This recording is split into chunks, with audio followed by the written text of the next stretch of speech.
Good morning, students. Let's start chapter 2 in history. Name from trade to territory. The company established power.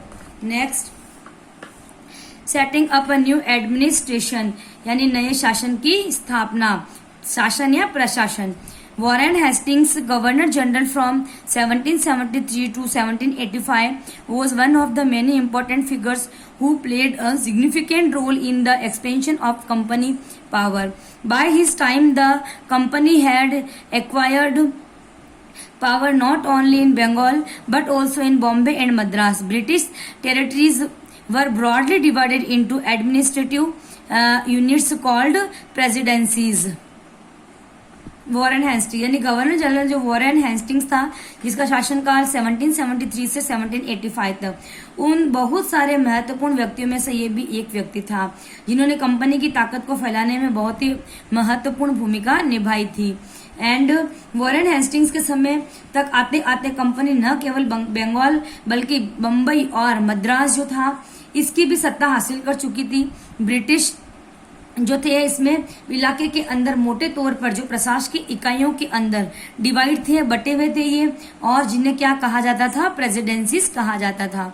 There were three presidencies: Bengal, Madras, and Bombay. Each was ruled by a governor. The supreme head of the administration was the Governor General. Warren Hastings, the first Governor General, introduced several administrative reforms, notably in the sphere of justice. और बताया है कि हर एक शासन जो था governor के पास होता था, सबसे ऊपर गवर्नर जनरल होता था. और वॉरेन हेस्टिंग्स की कई बहुत सारे एडमिनिस्ट्रेटिव उसने प्रशासकीय सुधार भी किए थे, और जस्टिस यानी न्याय के क्षेत्र में भी उसके सुधार जो थे बहुत ज्यादा खास तौर पर बहुत ही इम्पोर्टेंट थे. From 1772 a new system of justice was established. 1772 में एक नई न्याय व्यवस्था स्थापित की गई. Each district was to have two courts, a criminal court जिसे कहते हैं फौजदारी अदालत, एंड सिविल कोर्ट जिसे कहते हैं दीवानी अदालत. और इस व्यवस्था में ये ऐसा प्रावधान था कि यहाँ पर हर जिले के अंदर दो जो थी कोर्ट या अदालत होगी, फौजदारी अदालत और दूसरी हमारी दीवानी अदालत जिसे अपन सिविल कोर्ट भी कह सकते हैं. और maulvis and Hindu pandits interpreted Indian laws for the European district collectors who presides over civil courts. The criminal courts were still under a qazi and a mufti but under the supervision of the collectors. और इसमें जो दीवानी अदालतें होती थी उनके मुख्य यूरोपीय जिला कलेक्टर होते थे. मौलवी और हिंदू पंडित उनके लिए भारतीय कानूनों की क्या करते थे, व्याख्या करते थे, उनके बारे में बताते थे. फौजदारी अदालतें सभी अभी भी काजी और मुफ्ती के अंतर्गत ही आती. ये दो पोस्ट थे, काजी और मुफ्ती, लेकिन वे भी कलेक्टर की निगरानी में काम करते हैं.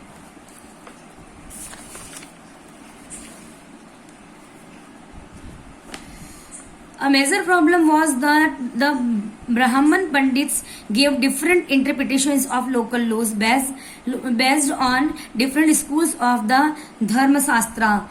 And to bring about uniformity, in 1775, 11 Pandits were asked to compile a digest of Hindu laws. N.B. Khalid translated this digest into English. By 1778, a code of Muslim laws were also compiled for the benefit of European judges. Under the Regulating Act of 1773, a new Supreme Court was established, while a Court of Appeal, the Sadr Nizamat Adalat, was also set up in Calcutta. सबसे बड़ी problem जो थी उस समय क्या थी कि ब्राह्मण जो पंडित थे वो धर्मशास्त्र की अलग अलग जो थी शाखाओं से हिसाब से स्थानीय कानूनों की अलग अलग एक्सप्लेनेशन या व्याख्या कर देते थे.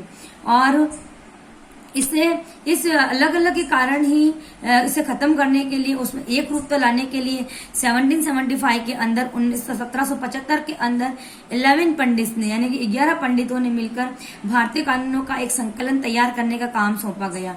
और N.B. हालहेड ने इस संकलन को क्या किया, इंग्लिश के अंदर ट्रांसलेट किया. 1778 के अंदर यूरोपीय न्यायाधीश की एक मुस्लिम कानूनों की एक संहिता तैयार कर ली गई. 1773 के अंदर एक रेगुलेटिंग एक्ट के तहत एक नए सुप्रीम कोर्ट की स्थापना की गई, जिसमें अलावा कोलकाता के अंदर अपीलीय अदालत सदर निजामत अदालत की भी स्थापना की गई। The principal figure is an Indian district was the collector. As the title suggests, his main job was to collect revenue and taxes and maintain law and order in his district with the help of judges, police officers and darogas. His office, this collectorate, become the new center of power and patronage that steadily replaced previous holders of authority. भाटपे जिले के अंदर collector का सबसे बड़ा पद होता था। जैसा कि नाम से ही पता लगता है कि उसका मुख्य काम जो था लगान और जो टैक्स होता था उसको इकट्ठा करना होता था। जितने भी हमारे जो जजेस थे, पुलिस अधिकारी थे, दरोगा थे, इनकी सहायता से जिले कानून व्यवस्था को बनाए रखना होता था। उसका कार्यालय जो होता था या जो उसका ऑफिस होता था, कलेक्ट्रेट सत्ता और संरक्षण का एक नया केंद्र बन गया था, जिसमें पुराने सत्ता केंद्रों को हाशिए पर ढकेला जाने लगा था। नेक्स्ट है हमारा द कंपनी आर्मी, यानी द कंपनी की जो है फौज। Colonial rule in India brought in some new ideas of the administration and reform, but its power rested on his military strength. The Mughal army was mainly composed of cavalry यानी सवार्स, trained soldiers on horseback and infantry. This is पैदल यानी foot soldier. They were given training in archery, तीर अंदाजी and the use of the sword. The cavalry dominated by the army, and the Mughal state did not feel the need to have a large professionally trained infantry. The rural areas had a large number of armed peasants, and the local zamindars often supplied the Mughals with पैदल soldier. Colonial rule यानी कि जो company में जो औपनिवेशिक company के साथ भारत के अंदर शासन और सुधार के लिए नए विचार तो आए, लेकिन उनका असली सत्ता सैनिक ताकत थी। जो यहाँ पर मुगल फौज के अंदर मुख्य रूप से जो घुड़सवार थे, यानी जो सवार होते थे, जिनको घोड़े पर चलने वाले इनको ट्रेन होते थे, और पैदल सेना भी थी। उन्हें तीरंदाजी और तलवारबाजी का क्या ट्रेनिंग दी जाती थी, और सेना में सवारों का ही दबदबा रहता था। मुगल साम्राज्य का एक विशाल पेशेवर प्रशिक्षण एंड ट्रेनिंग देने वाला पैदल सेना की जरूरत कभी महसूस ही नहीं होती थी। सवार का दबदबा रहता था और मुगल साम्राज्य को एक विशाल पेशेवर जो ट्रेनिंग देने वाली पैदल सेना की जरूरत महसूस नहीं होती थी। ग्रामीण इलाकों के अंदर सशस्त्र किसानों की एक बहुत बड़ी संख्या थी, और स्थानीय जमींदार मुगलों की जरूरत पड़ने पर पैदल सिपाही जो होते थे उनको प्रोवाइड करवाते थे।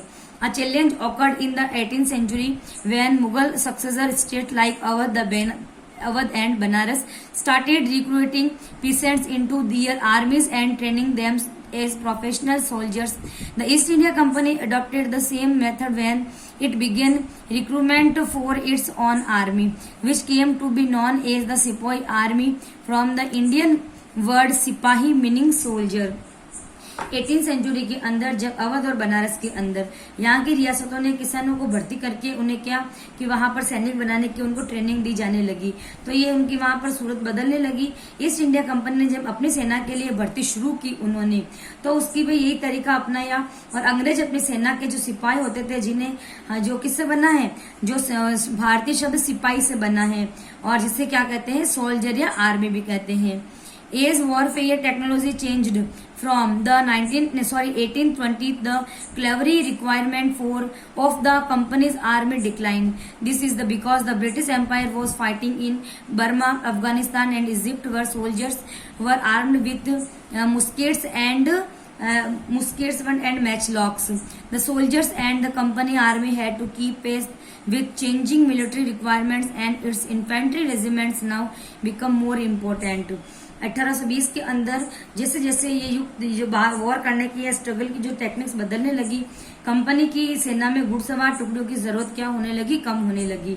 इसकी वजह ये थी कि ब्रिटिश साम्राज्य बर्मा, अफगानिस्तान और इजिप्ट से भी लड़ रहा था, जहां सिपाही जो होते थे मस्केट यानी कि तोड़ेदार जो बंदूक होती है और मेचलोक से लेस होते थे, उनके पास नहीं होते थे। कंपनी की सेना में सिपाहियों की बदलती सैनिक आवश्यकताओं में ध्यान रखना पड़ता था, और अब उनकी पैदल टुकड़ी ज्यादातर और ज्यादा क्या हो रही थी, महत्वपूर्ण हो रही थी। In the early 18th century, the British began to develop a uniform military culture. Soldiers were increasingly subjected to European-style training, drill, and discipline. that regulated their life far more than before.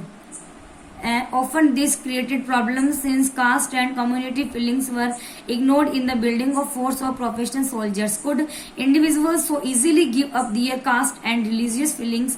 Could they see themselves as only as soldiers and not as a members of communities?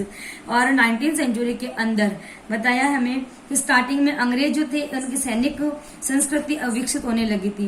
जो सैनिक होते थे सिपाहियों का उनका जो भी उनका ट्रेनिंग होती थी वो यूरोपीय प्रशिक्षण के ढंग से होती थी। उनमें अभ्यास ड्रिल यानी अभ्यास और डिसिप्लिन यानी अनुशासन सिखाया जाने लगा। अब उनका जीवन पहले से ज्यादा नियंत्रित हो गया था। एंड इस कोशिश में कभी कभी समस्याएं भी आ जाती क्योंकि जो पेशेवर सिपाहियों की सेना को खड़ा करने के चक्कर में अंग्रेज कई बार जाति और समुदाय की भावनाओं को नजरअंदाज कर देते थे। और भला लोग अपनी जाति और धार्मिक भावनाओं को इतनी आसानी से कैसे छोड़ सकते थे? और क्या वे खुद को अपने समुदाय के सदस्य मानने की बजाय सिर्फ सिपाही मान सकते थे? What did the sipahi feel? तो सिपाही क्या महसूस करते थे? और how did they react to the changes in their lives and their identity that is their sense of who they were? और अपनी पहचान अपने जीवन और अपनी पहचान यानी कि वो कौन है इस बात का एहसास जो उनके जीवन में बदलाव ला रहे थे सिपाहियों ने किस तरह देखा? The revolt of 1857 gives us a glimpse into the words of the Sepoy. You will read about this revolt in chapter 5. और 1857 का विद्रोह जो हुआ था हमें सिपाहियों की इस दुनिया की झलक दिखलाता है और इस रिवोल्ट के बारे में हम चैप्टर 5 में पढ़ेंगे। Thank you.